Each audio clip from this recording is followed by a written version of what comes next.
Cool. All right, I'll go.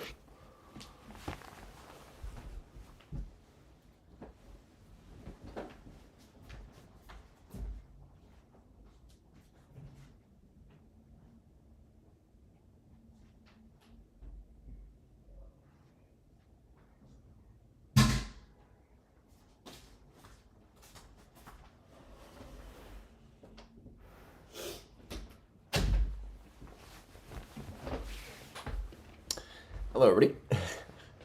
Hope you're having a good day today so far. All right.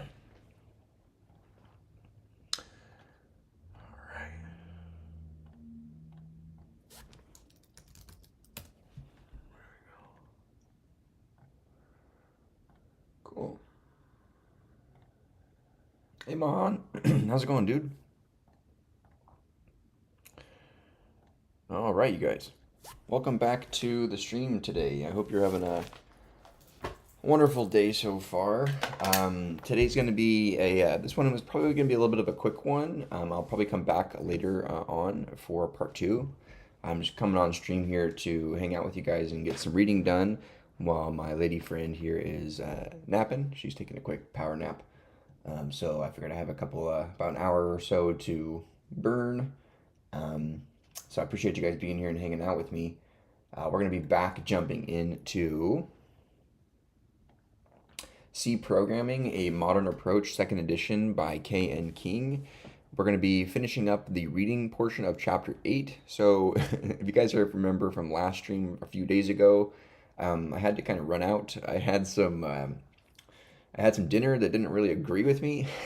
So I had to kind of cut off stream a little bit early because my stomach was just churning and I was hurting. So I had to cut off stream and bounce out of there quick to take care of that. But and then, funny enough, the day after, I guess my we had some like flooding and whatever, just due to the weather and a lot of rain.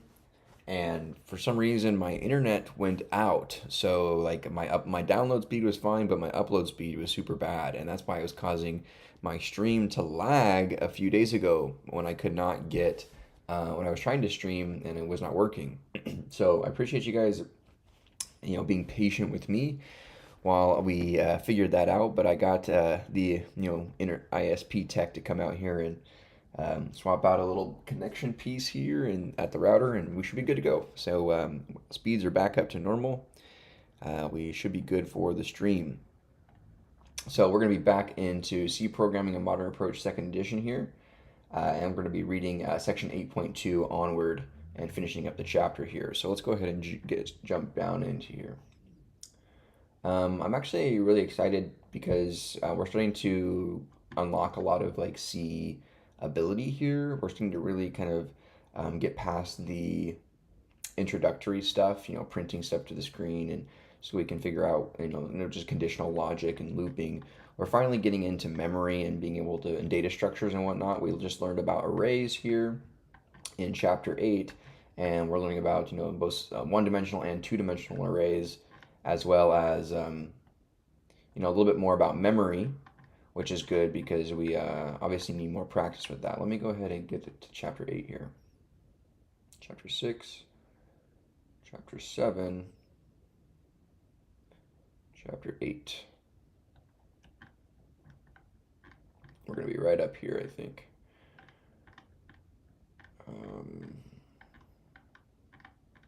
Right here, 8.2. Okay, you guys, let me go ahead and start the recording so I can chop up this video after this stream, and I'll go ahead and upload the condensed read-along version for you guys. So let's go ahead and start the recording. And let me also go ahead and put in a little headphone here so we can make sure I'm not interrupted by any stream notifications. Let's throw in some headphones here. All right, let me know if you guys have been programming, what you guys have been studying the past few days. I'd love to hear from you guys and what you guys have been doing. Thank you so much for being here. If you guys are enjoying the stream, if you could leave a like on it here. Let's go ahead and without further ado, get started here. Okay, I'm starting the recording. All right, recording started.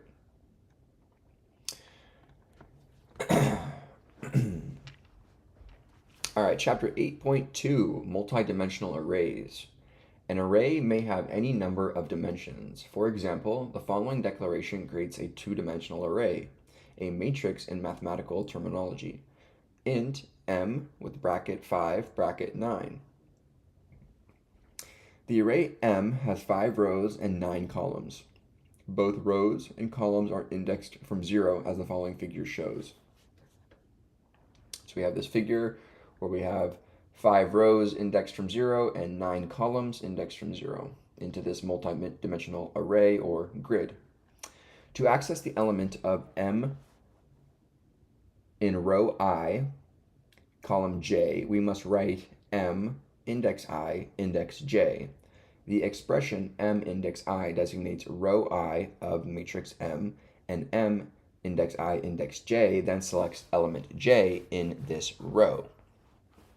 Resist the temptation to write m index I comma j instead of m index I index j. C treats the comma as an operator in this context, so m index I comma j is the same as just m index j. Although we visualize two-dimensional arrays as tables, that's not the way they're actually stored in computer memory. C stores arrays in row major order, with row 0 first, then row 1, and so forth. For example, here's how the M array is stored, where we have row 0, row 1, row 4. So these rows are stored sequentially in kind of a linear order fashion here. We'll usually ignore these details, but sometimes it will affect our code. Just as for loops go hand in hand with one-dimensional arrays, nested for loops are ideal for processing multidimensional arrays. Consider, for example, the problem of initializing an array for use as an identity matrix. In mathematics, an identity matrix has ones on the main diagonal, where the row and column indexes are the same, and zeros everywhere else. We'll need to visit each element in the array in some systematic fashion. A pair of nested for loops, one that steps through each row index and one that steps through each column index, is perfect for the job. So we're going to make a macro here where we define big N to be 10. We call double ident with index n. So we have a 10 by 10 multidimensional matrix. We also define variables int row and column. We start row at 0 and we loop all the way up until we reach n, and same for column. If the row and column values equal one another, we fill in that matrix index with a value of 1, else we fill in that value with 0. Multidimensional arrays play a lesser role in C than in many other programming languages, primarily because C provides a more flexible way to store multidimensional data, arrays of pointers. Initializing a multidimensional array. We can create an initializer for a two-dimensional array by nesting one-dimensional initializers. So we can create a multidimensional array if we want to actually fill in the values. We can do this by specifying the int declaration with the rows and columns. And then within the curly braces, we can define a kind of list of rows. Each inner initializer provides values for one row of the matrix. Initializers for higher dimensional arrays are constructed in a similar fashion. C provides a variety of ways to abbreviate initializers for multidimensional arrays. If an initializer isn't large enough to fill a multidimensional array, the remaining elements are given a value of 0. For example, the following initializer fills only the first 3 rows of M. The last 2 rows will contain zeros. So we have a matrix M with 5 rows and 9 columns, and we only give 3 rows of data. So the last 2 rows of data will be filled with zeros by the compiler. If an inner list isn't long enough to fill a row, the remaining elements in the row are initialized to 0. So we have 9 columns here. So elements that have absence of 9 individual elements, or rows that have an absence of 9 elements, will have the remaining elements filled with 0 here. We can even omit the inner braces, such as this. Once the compiler has seen enough values to fill in one row, it begins to fill in the next. So it'll go by the amount that is in, to fill up a row, which is how many columns are in the row. And once we fill up 9 values, it will then move on to the next, row in memory. Omitting the inner braces in a multidimensional array initializer can be risky, since an extra element, or even worse, a missing element, will affect the rest of the initializer. Leaving out the braces causes some compilers to produce a warning message such as missing braces around initializer. C99's designated initializers work with two-dimensional arrays or C99's designated initializers work with multidimensional arrays. For example, we could create a 2x2 identity matrix as follows, where we call double ident 2x2, and in the 0, 0 spot we set 1, and in the 1, 1 spot we set 1, and all other spots are filled in with 0. As usual, all elements for which no value is specified will default to 0. Constant arrays.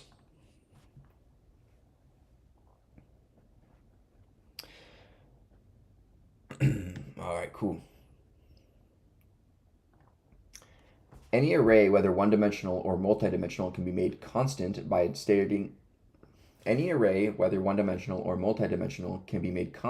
starting its declaration with the word const. Const char hex chars with an array. Const char hex chars with an array is equal to a sequence of elements of 0, 1, 2, 3, 4, 5, 6, 7, 8, 9, A, B, C, D, E, and F. An array that has been declared const should not be modified by the program. The compiler will detect direct attempts to modify an element. Declaring an array to be const has a couple of primary advantages. It documents that the program won't change the array, which can be valuable information for someone reading the code later. It also helps the compiler catch errors by informing it that we don't intend to modify the array. Const isn't limited to arrays. It works with any variable, as we'll see later. However, const is particularly useful in array declarations because arrays may contain reference information that won't change during program execution. Interesting. So this is our first exposure to const here. We'll go back through after we finish the section and fill in our notes. Program, we're dealing a hand of cards. Our next program illustrates both two-dimensional arrays and a constant array. The program deals a random hand from a standard deck of playing cards. In case you haven't had time to play games recently, each card in the standard deck has a suit, club, diamonds, hearts, or spades, and a rank, 2, 3, 4, 5, 6, 7, 8, 9, 10, jack, queen, king, or ace. We'll have the user specify how many cards should be in the hand. Enter the number of the cards in hand, 5. Your hand is 5C, 2S, 5D, AS, 2H. It's not immediately obvious how we'd write such a program. How do we pick cards randomly from the deck? How do we avoid picking the same card twice? Let's tackle these problems separately. To pick cards randomly, we'll use several C library functions. The time function from time.h returns a current time encoded in a single number. The srand function from the standard library.h initializes C's random number generator. Passing the return value of time to srand prevents the program from dealing the same cards even Passing the return value of time to srand prevents the program from dealing the same cards every time we run it. The rand function comes from, the rand function, also from the standard library, produces an apparently random number each time it's called. By using the modulo operator, we can scale the return value from rand so that it falls between 0 and 3 for suits, or between 0 and 12 for ranks. To avoid picking the same card twice, we'll need to keep track of which cards have already been chosen. For that purpose, we'll use an array named inHand that has 4 rows, 1 for each suit and 13 columns, 1 for each rank. In other words, each element in the array corresponds to one of the 52 cards in the deck. All elements of the array will be false to start with. Each time we pick a card at random, we'll check whether the element of inHand corresponds to the card is true or false. If it's true, we'll have to pick another card. If it's false, we'll store true in that card's array element to remind us later that this card has already been picked. Once we've verified that a card is, quote, new, not already selected, we'll need to translate its numerical rank and suit into characters and then display the card. To translate the rank and suit to character form, we'll set up two arrays of characters, one for the rank and one for the suit, and then we'll use the numbers to subscript the array. These arrays won't change during program execution, so we may as well declare them to be const. So here we go. We deal a random number, or here we go. Deal.c deals a random hand of cards. So we include the standard bool.h, which is C99 only. We include the standard IO, the standard library, and time.h. We define a couple of macros such as number of suits and number of ranks. And now we have our main function, where we say a Boolean array of in hand, which is by the number of suits by the number of ranks, so 4 by 13, 4 rows by 13 columns, and we set all values to equal false. Right? And then we declare some variables, integers, num cards, rank, and suit. And then we have a const char array for rank code, which is 2, 3, 4, 5, 6, 7, 8, 9. T, which is probably 10, jack, queen, king, or ace. And const char suit code, which is C, D, H, or S, which probably stands for, right, diamond, spade, heart, or club. We call srand, and we give it an unsigned cast of time with a null parameter. So we just return a time value, we cast that to unsigned, meaning that this will be a positive time, and then we use srand on that to find a random value given that seed of time. We then printf, enter a number of cards in the hand, and then we scanf to read into num cards what that user enters. We then print out your hand, and then we say while the number of cards is greater than 0, so we're going to continually cycle down the number of cards until we hit 0. We're going to select a suit, which is random, modulo by the number of suits, and the rank, which is random, modulo by the number of ranks. So this will pick a random rank or suit within our actual array length. And if that is not in hand for that suit and rank, then we're going to set that in hand for that suit and rank is true, and then we're going to reduce the number of cards. And then we'll go ahead and print out that card that we saw. Cool.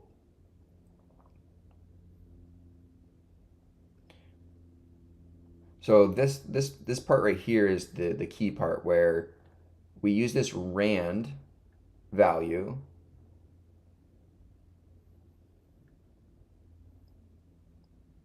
The rand function produces an apparently random number each time it's called. By using the modulo operator, we can scale the return value from rand so that it falls between 0 and 3 for suits and 0 and 12 for ranks. So this will give you back a random value. And then you can find the remainder when divided by the length of the number of suits and the number of ranks to basically reduce down the value into this range of these lengths. Okay. Notice the initializer for in-hand array. Bool in-hand, num suits by num ranks equals to false. Even though in-hand is a two-dimensional array, we can still use a single pair of braces at the risk of possibly incurring a warning from the compiler. Also, we've supplied only one value in the initializer, knowing the compiler will fill in 0 or false for the other elements.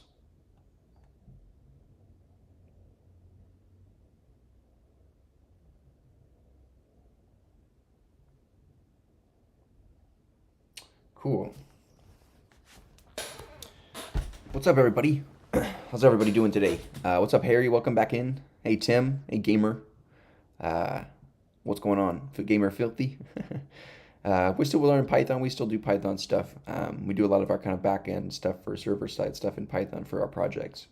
But for more like kind of programming and like computer-based stuff, we're probably going to be writing in C from now on. Things like, figuring out memory, algorithms. We'll probably be doing stuff in C. With this new knowledge that we have and whatnot. But for like quick things and back end work and packages, and it might be easier to do stuff in Python. But yeah, what's going on, everybody? SS Low, how's it going? Yeah, the title of the book is in the Discord. I mean, sorry, it's in the Discord and it's also in the title of the stream.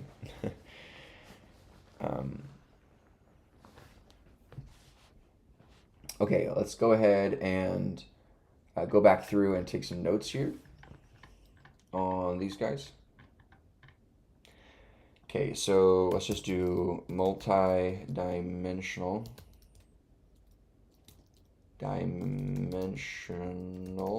arrays. Okay, and an array that may have any number of different dimensions. For example, we can create a two-dimensional array like this. A matrix where well, what's like a good definition? What's like a good definition for multi-dimensional? Because it's not just two, right? It can be multi-dimensional. A good def for multi-dimensional arrays is an array that has more than one index or dimension allowing data. Okay, that's good, right? More than one index, allowing data to be organized in groups and columns or higher dimensional grids. Cool. An array that has more than one index or dimension, allowing data to be organized into rows, columns, or higher dimensional grids rather than a single linear list.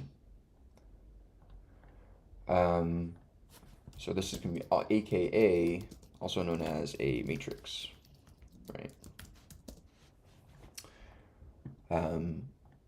So you can declare a 2D array, which is right, a table of rows and columns.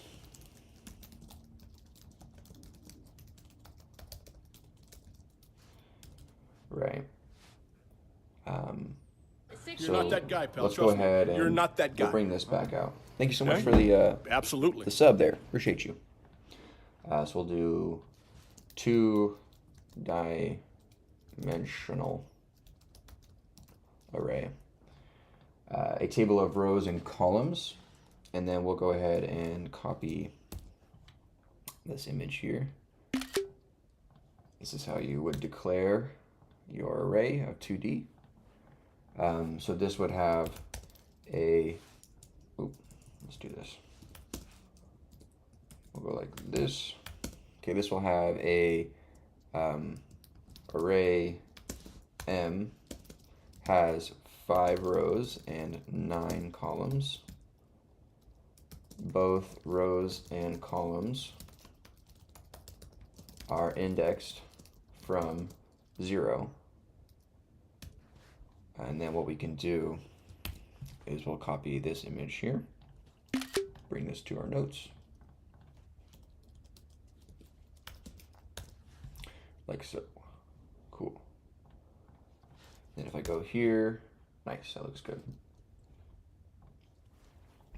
To access the element of M, right, you do this. So we'll do a little note here. We'll say to access the element of M in row I, column J,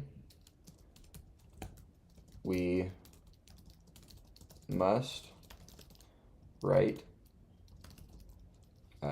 M index I index J.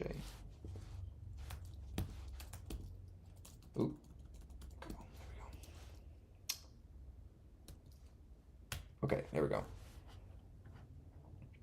Although we visualize two-dimensional arrays as table, that's not they're stored in computer memory, right? So we'll do row major order, which is a way in which two-dimensional arrays are actually stored in computer memory, right? So 0 with row 0 first, then 0 and so forth, for example. Row 0 is first, then row 1, and so on and so forth.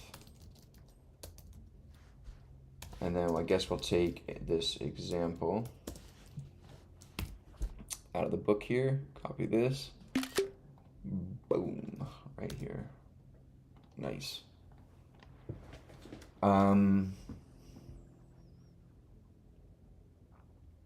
So then this talks about how we can use nested for loops to access every element.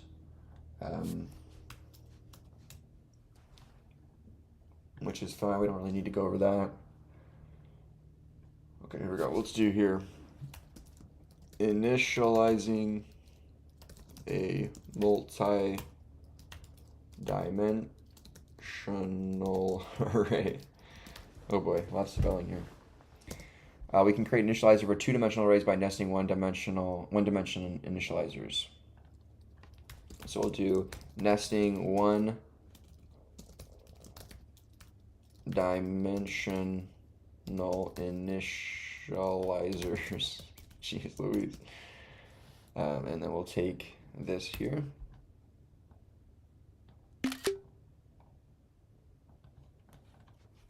Bring this down into there like that.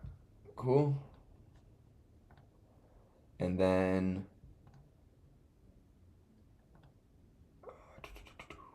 so I guess we'll make a note and we'll say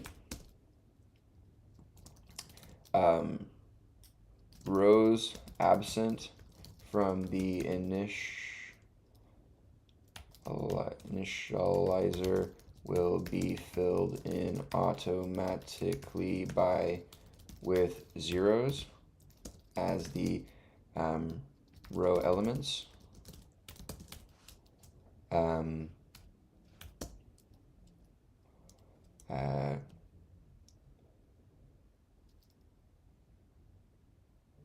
We'll say rows partially filled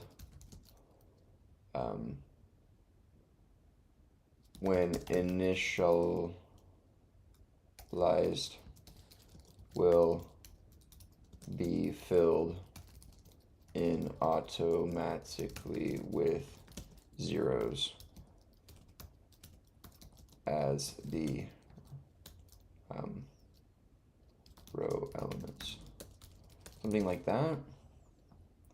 Let's take this and maybe get some feedback on my wording here. A multidimensional array is initialized by nesting one-dimensional initializer, where each nested set of braces represents one of the row of the array.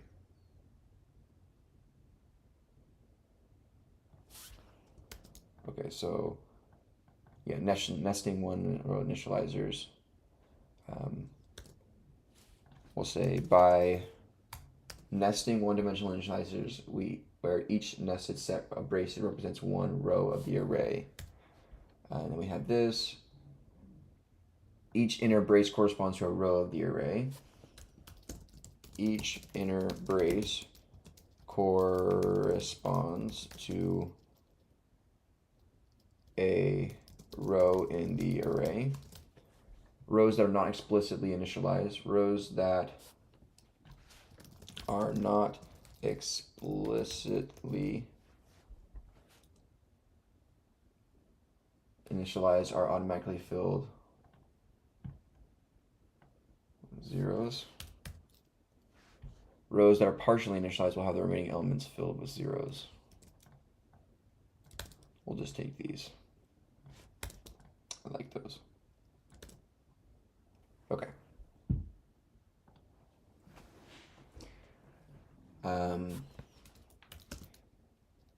The inner braces separating each row can be omitted, but this could cause bugs if not careful. We'll say errors. Okay. Sweet. Hey, Alfie Melfisa. How's it going? Hello, I'm new here. Why do you learn programming, by the way? Do you want to empower your biochemist with programming? Or do you want to switch career instead? Little both. We'll see what happens. Just learning to keep myself sharp and learn new skills. I figured rather than going on with like a master's in chemistry or biology, I had a desire to kind of learn something new, and challenge myself to do some independent learning rather than maybe go back to school and pay for a credential. So here we are, teaching ourselves computer science and programming, reading books, collegiate level books, and doing the best we can to extract the information out that usually is presented in these classes anyways that you would be paying for. Um, and yeah, we've done a pretty good job so far of learning stuff in Python, doing say CS50, reading books, Python crash course, Fluent Python, DSA in Python. Now we're getting into C programming and building projects in C, so it should be fun. Cool. That's good notes for that section. And then we'll go like this. We'll say C99 allows for the use of designated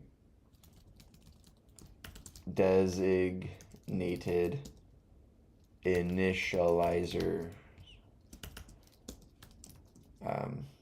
which is like this, right? Where you can set elements of specific indexes within the initialization here.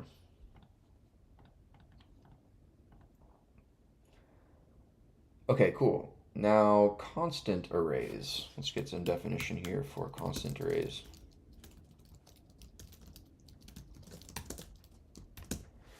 An array, whether one-dimensional,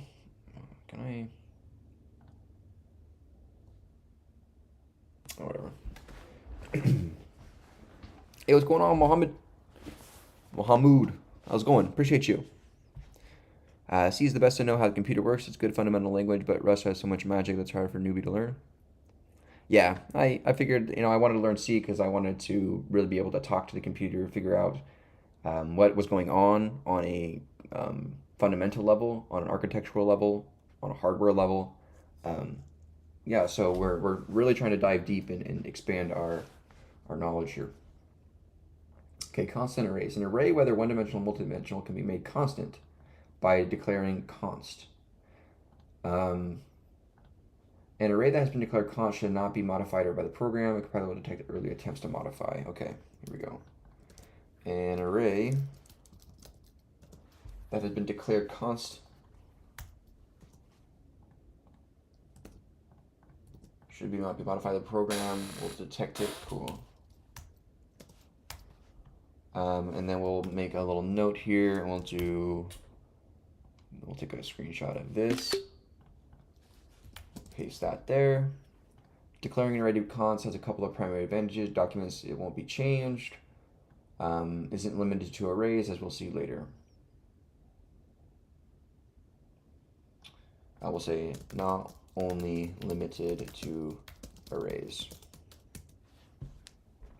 Cool, then we have this example for dealing a hand of cards that we looked at, which to use some random information. Now let's just go ahead and get these additional header files jotted down here. So we have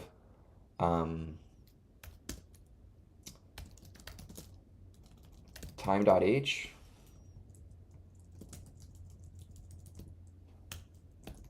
right? So this is a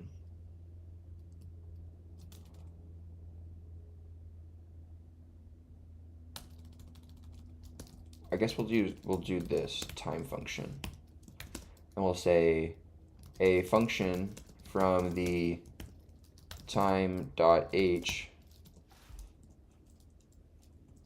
header file that returns the current time encoded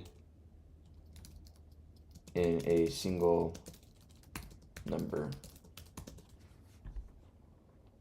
Okay, now we have another one here for srand,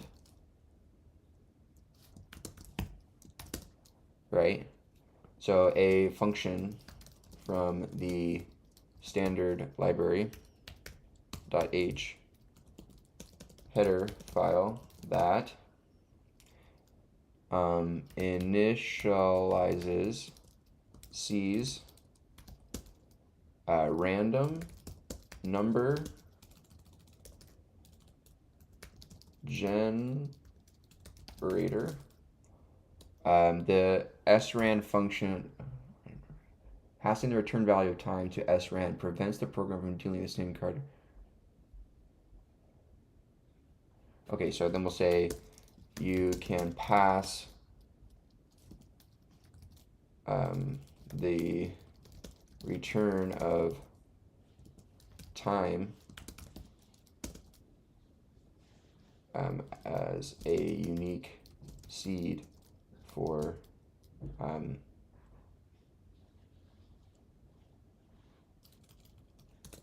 something like that.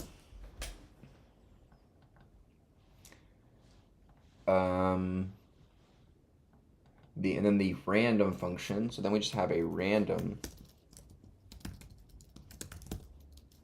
right, in the standard library, a function from the standard library.h header file that produces an apparently random number each time it's called.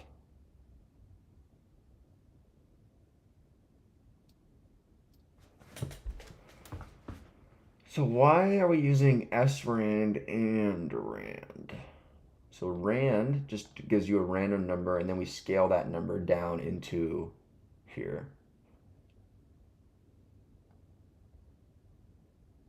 Whereas srand, oh, is this a seeded random?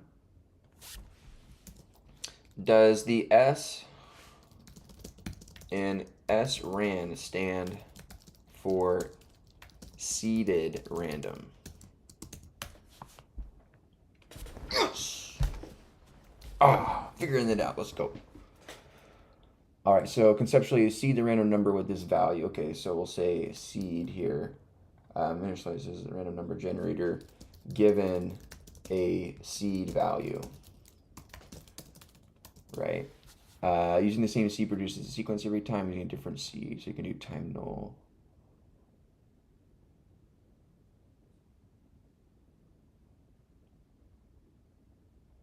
Okay. So then a function that initializes a random number given a seed value. You can pass the time as a unique seed. Maybe time null. Right. Then the random has a function from the standard that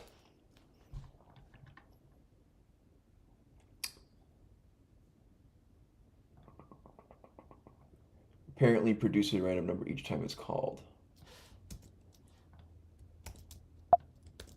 Apparently each time it's called, and we're going to make a note here. I'm going to make a little note here and say can pair with the modulo operator to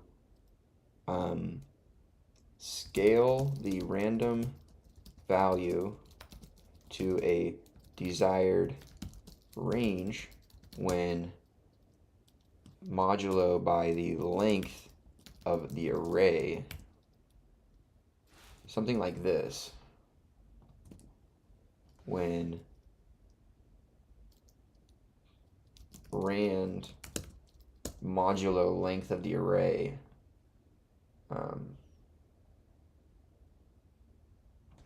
for indexing into an array. Something like this. How can I better phrase this?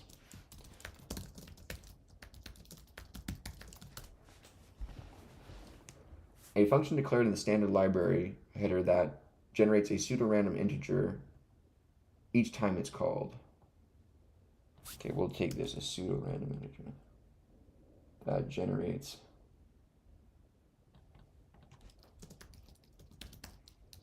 a pseudo-random integer each time it's called. The modulo operator can be used to limit the range of values. For example, rand modulo length, which produces a suitable value for indexing into an array of length, len. Compare the, we'll say the modulus operator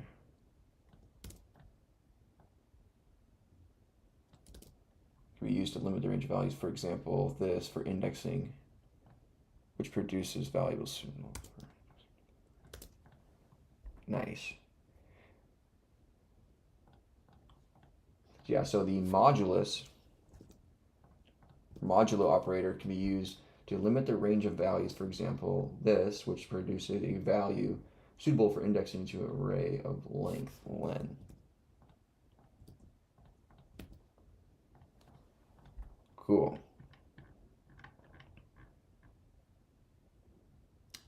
All right, nice. So that kind of is the notes for that section.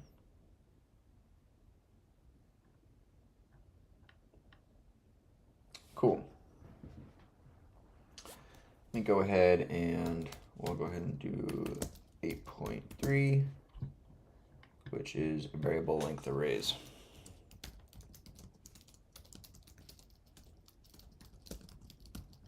This is C99. Cool, let's get caught up in some chats here.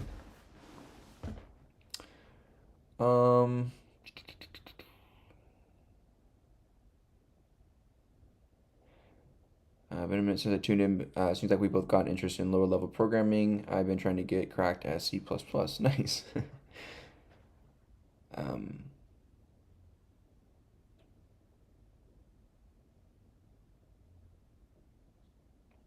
What's going on, Borky? Yeah, feel free to link some resources of your own if you have any. I have a section in my Discord called Community Resources if you want to make a post in there to let other people have access to any resources that you might know of.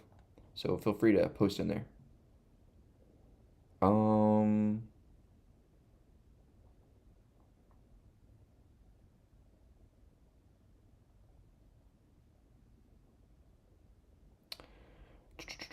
Definitely recommend C if you want intermediate language that can talk to assembly. Rust was my preference back in the day, but nowadays I'm using Python, C sharp.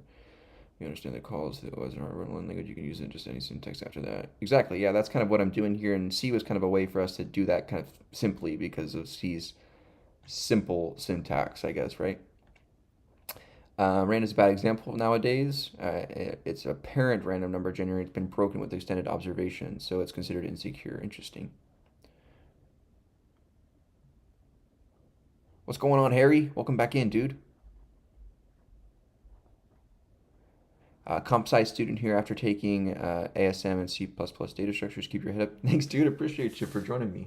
That's awesome. Let us know how you enjoy your studies as a official comp sci student. We're a bootleg comp sci student here. that's what we are. We're a bootleg version right now. Okay. All right. 8.3 variable length arrays C99. Section 8.1 stated that the length of an array variable must be specified by a constant expression. In C99, however, it's sometimes possible to use an expression that's not constant. The following modifications of the reverse.c program, section 8.1, illustrates this ability. Reverse2.c reverses a series of numbers using a variable length array, C99 only. Include the standard io.h. We have int main with no parameters. We declare int I and n. We printf how many numbers do you want to reverse. And then we scanf to read in that value into n. We then declare an array of size n. C99 only, length of an array depends on a variable n. Okay, got you. So in C99, you can use variable lengths or variables as their length declarations on the fly. For those that are familiar with like older versions of C and programming, what would you have to do to make arrays dynamically like this? Like, how would you be able to make like arrays like live in the program, like without knowing exactly how many the user wanted? Was this a limitation that just came about, in this actual generation, and like it was like an epiphany of programming? All right, and then we printf the numbers, and then we go ahead and actually reverse them by indexing in the looping through the reverse amount, and then printing them in reverse order. The array A in this program is an example of a variable length array, or VLA for short. The length of a variable length You're not array that guy, pal. Trust me. You're is not that computed guy. when the program is executed, Yeah? not when the program Absolutely. is compiled. The chief advantage of a variable length array is that the programmer doesn't have to pick an arbitrary length when declaring an array. Instead, the programmer itself can calculate exactly how many elements are needed. If the programmer makes the choice, it's likely that the array will be too long, wasting memory, or too short, causing the program to fail. In the reverse2.c program, the number entered by the user determines the length of A. The programmer doesn't have to choose a fixed length, unlike in the original version of the program. The length of the variable length array doesn't have to be specified by a single variable. Arbitrary expressions possibly contain operators are also legal. For example, int array A with size of 3 times I plus 5, or int array B with size j plus k. Like other arrays, variable length arrays can be multidimensional, where if int c with m rows and n columns. The primary restriction on variable length arrays is that they can't have static storage duration. We haven't seen any arrays with this property yet. Another restriction is that a VLA may not have an initializer. Variable length arrays are most often seen in functions other than main. One big advantage of a VLA that belongs to a function f is that it can have a different length each time that function f is called. We'll explore this feature in section 9.3. Cool. So let me go ahead and jot some notes down for VLAs. So a variable length array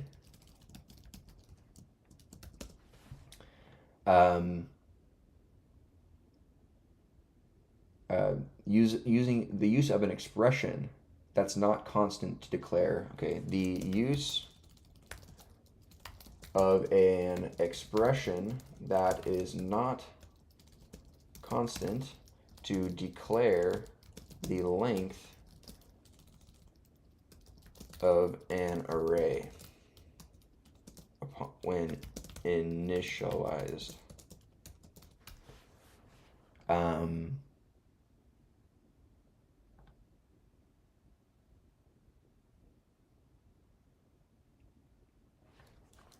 So I'll take this here.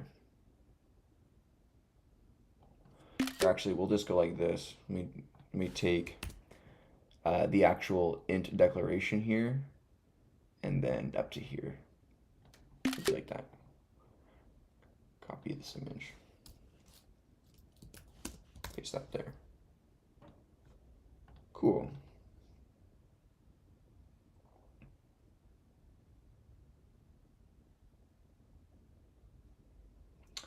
And then we'll say also works for multi-dimensional arrays.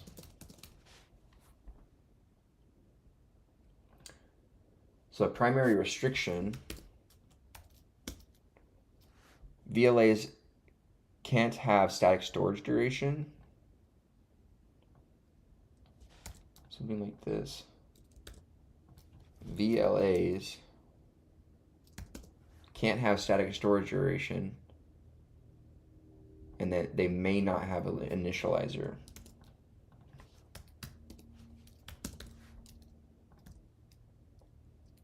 We'll go restrictions.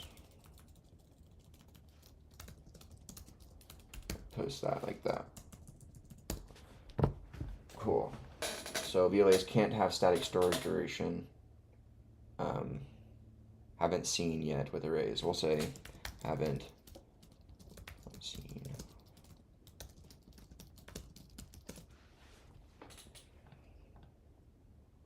Okay. Cool. Hey Ray, thanks for coming in again. Welcome. Silva, welcome back. It's awesome to hear from all the returning people coming in. I appreciate everybody coming back and working on yourselves and working on your studies. Whether you're directly focusing on this and what we're doing on the screen, or you're just studying in the background and doing whatever, just showing up to the study session to hold yourself accountable and set apart some time in your own studies. That's awesome. Thanks for being here, everybody. My name is Michael. Got a degree in human biology and a minor in chemistry. I graduated back in 2021, and I work as a professional formulation chemist for a biotech company. Within there, I've been teaching myself programming. None of my coworkers or my entire site does any program or code, but with my current studies and abilities in Python, and I've been able to write some software for my current team to automate and produce our chemical formulations mathematically, rather than having to hand compute them with error and potential unoptimized formulations. So I was actually able to write a linear programming algorithm with a peer from a different group on a completely different site in in LA, and we worked together to make a program and a piece of software for our group to do this auto computation of these formulation matrices, and it's pretty cool. And so we've been diving deeper into C and programming and seeing what else we can do with intertwining this into our field, and maybe we can even take it further and jump into software eventually full force. So thanks so much for being here, everybody. We're almost done with chapter 8 here. This is C Programming, a Modern Approach, 2nd edition by K.N. King. We're finishing up reading chapter 8. So feel free to refer back to a lot of the videos on the channel. I have complete video breakdowns, or not video breakdowns, but complete audiobooks of me reading the chapters, recording them and reading them back to you guys. And also you can watch the VODs for the streams, so for all the end of chapter practice problems and exercises that we complete. Cool, let's finish these Q&As and then we'll probably bounce out of here for this first session, and I'll probably come back a little bit later tonight. I'll probably come back later tonight because I have some inspiration for a C project that I actually want to maybe try and do tonight. So I'll go ahead and introduce that once we go ahead and finish up this chapter. Okay, Q&A. Question, why do array subscripts start at 0 instead of 1? Having subscripts begin at 0 simplifies the compiler a bit. Also, it can make array subscripting marginally faster. What if I want an array with subscripts that go from 1 to 10 instead of 0 to 9? Here's a common trick. Declare the array to have 11 elements instead of 10. The subscripts will go from 0 to 10, but you can just ignore the 0 element. It's kind of a funny little hack. I don't know, that's kind of a weird little hack. Would you guys ever do that? Is it possible to use a character as an array subscript? Yes, because C treats characters as integers, you'll probably need to scale the character before you use it as a subscript, though. Let's say that we want the letter count array to keep track of a count for each letter in the alphabet. The array will need 26 elements, so we declare it the following way: int letter count size 26. However, we can't use letters to subscript letter count directly because their integer values won't fall between 0 and 25. To scale a lowercase letter to the proper range, we can simply subtract lowercase a. To scale an uppercase letter, we'll subtract uppercase a. For example, if the character ch contains a lowercase letter, we'd write letter count of character minus lowercase a, which equals to 0, to clear the count that corresponds to the character.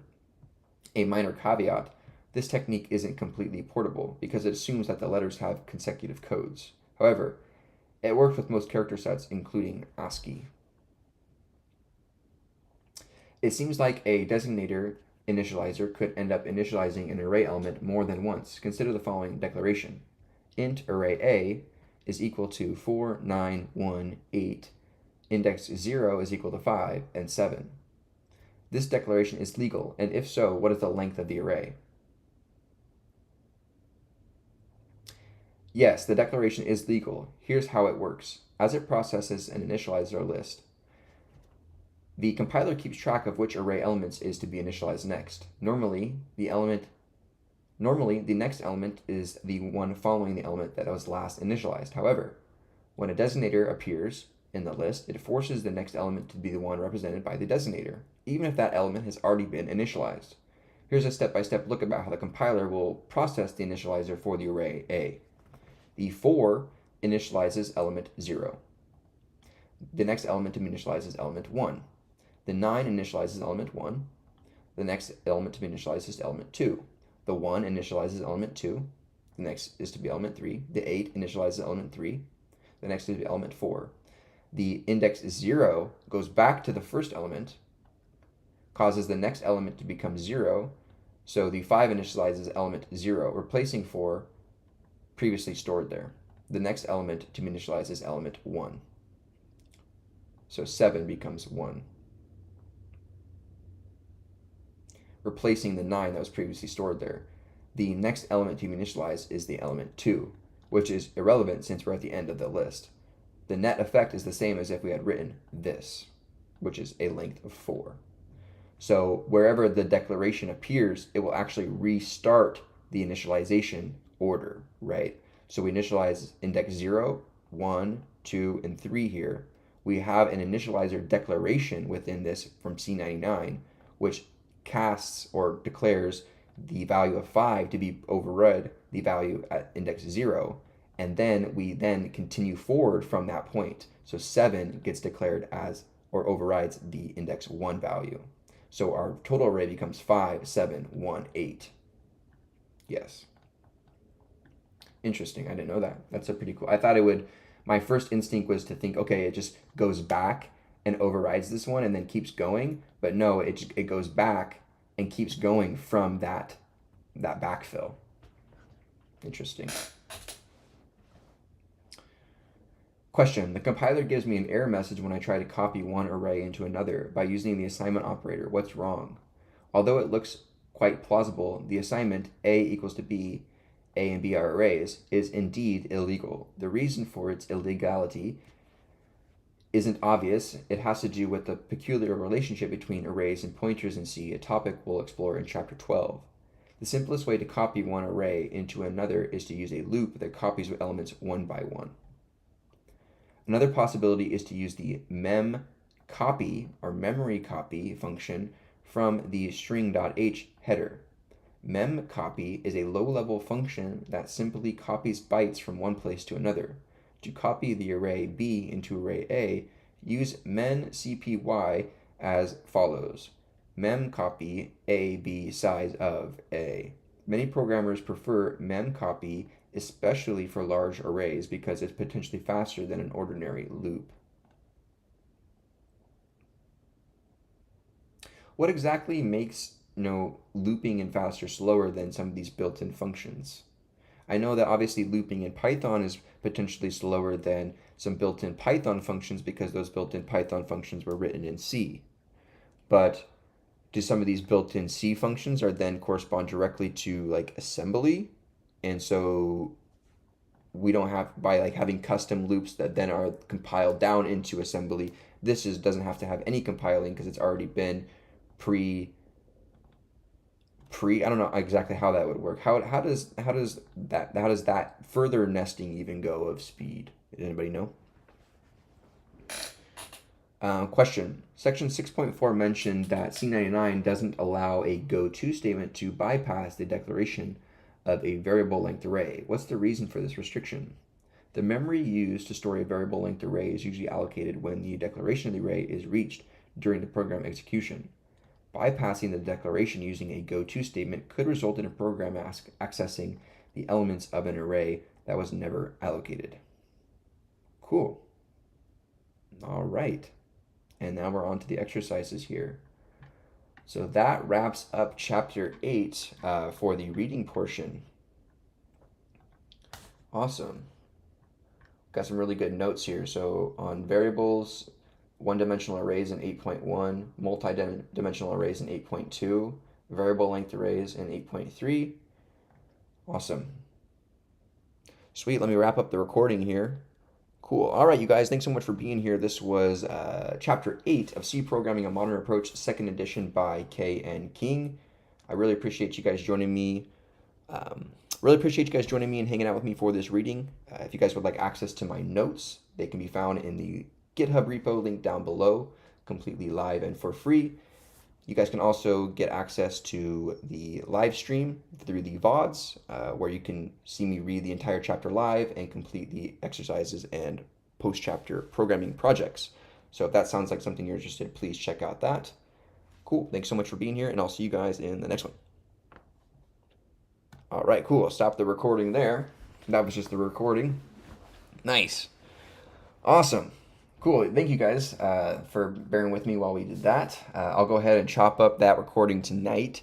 So we'll go ahead and upload the Chapter 8 read-along in its entirety, but at least by tomorrow.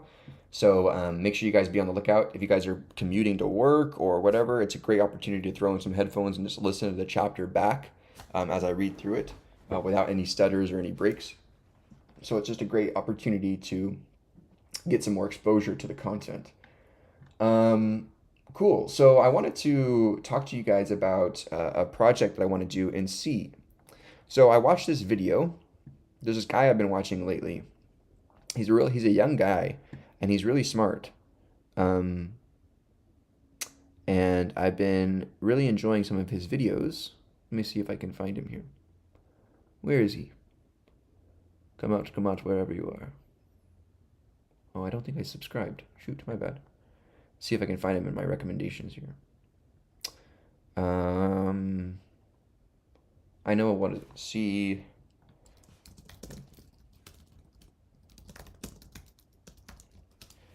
Okay, cool. This guy, Magical Bat. If you're familiar So I've been really enjoying his videos. He programs in C with here, audio, and is a really, really smart guy from what I've seen. He knows a lot about, and he programs pretty quick. He writes up these functions and these scripts pretty fast here. So I'll drag it over here so you can see his face. But yeah, so I've been watching a couple of his videos, and he actually inspired me to maybe take a stab at this. So I think this would be a good type of project or a beginner kind of C script to learn more about types, arrays, looping, and files. So he basically goes over in this video, if you guys want to check it out, he goes over in this video basically what it takes to build a WAV file, right? So here he's looking up on the Wikipedia, a WAV file header has these byte sequences to, obviously build a audio file that is read by your computer, or .wav. And so I was thinking what we could do is we could try to get some practice with these file headers and these types and these sizes, and see if we could kind of he kind of did some stuff here. Maybe go through on our own without really looking at what he did. I did watch his video, but maybe go through on our own completely blind and try to just grind through, seeing if we can build out a WAV file, and see if we can just build a little tune. I think it would be kind of fun if we can build like maybe a little Christmas tune, like and a happy new year, something like that. If we could do like dun dun dun dun dun dun dun dun dun dun dun, something like that. Maybe we do like a little festive jingle in our WAV file. We just need to maybe write the header. We would need to have a function to write notes of maybe certain sizes depending on how long we want the note to be, and then obviously like what frequency of the note is. and then just put it all together and see if we can maybe write a little jingle in C. So it'd be kind of fun. I really thought that this was a cool idea and really kind of hit home on a lot of what we were learning right now. With now there are some functions that he uses that we haven't learned about. A lot of like file IO functions, like write fwrite and fopen and stuff like that. Some stuff with pointers that we haven't exactly learned about yet, but we definitely probably need to get some exposure to, and it might be fun to just kind of try to grind through something that we a little bit outside of our comfort zone, so we can get some more exposure. But I've been liking his videos a lot. About he did one about the optimization of a multidimensional array in C, which was where if you just flipped the looping between columns and rows versus rows and columns, it really dramatically changes the speed of which you are able to index a multidimensional array. And it's because of this, what we learned about here of row or major order, right? Where in memory, if we're accessing row after row sequentially, rather than jumping kind of all over our array back and forth of these like many different, if we're like going column by column, which is like different rows, it can jump all over the array rather than like elements being right next to one another. So it was an interesting topic, and it really tied home to what we were reading about row major order here in C. So I thought that that was also pretty interesting. So those are some things some insights that I kind of took home over the past couple of days doing some studying on my own. Let me know how you guys feel about that. But I'll probably jump on later tonight, either to continue on with maybe start this little C script project or continue on with our other projects. But thanks so much for being here and joining me, everybody. I appreciate it, everybody being here. Let me catch up on some last minute chats here before we call it for the matinee session for tonight or this afternoon. Airsick looping initiates and mutates an I variable, and then copy just yoinks the memory from one place to another. Oh, interesting. Okay, so it just straight up just goes, and just like copies it over versus like going 1, 2, 3, 4. That's interesting. That exact vid is recommended on the side of this live. Nice. All right, you guys.